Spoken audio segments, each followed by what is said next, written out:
YSR Congress party అధ్యక్షుడు YS Jaganmohan Reddy సోదరి YS Sharmila చేపట్టనున్న పరామర్శ యాత్ర షెడ్యూల్ ఖరారైంది. ఈ నెల 9న మహబూబ్ నగర్ జిల్లా కల్వకుర్తిలో షర్మిల యాత్ర ప్రారంభం కానుంది. ఈ నెల 12 వరకు యాత్ర కొనసాగనుంది.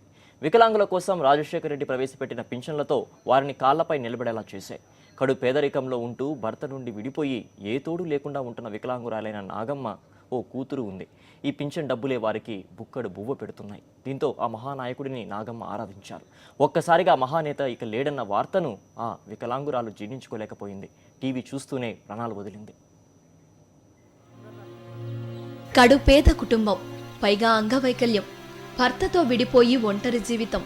తనను కనిపించిన తల్లిని, తాను కన్న కూతురిని పెంచాలి. ఎలా?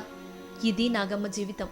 మహబూబ్ నగర్ జిల్లా కొత్తకోట మండలం కొన్నూరు గ్రామవాసి నాగమ్మకు వైఎస్ఆర్ ఇచ్చిన వికలాంగ పింఛనే ఆధారమైంది.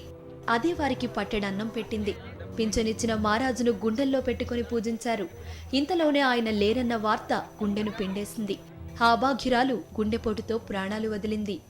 ఇంకా టీవీ చూసుకుంటా ఉంటే ఇంకా ఇట్లా రాజశేఖర్ చచ్చిపోయిండు, ఇంకా 500 పింఛన్ కూడా రాదు అని అన్నారు.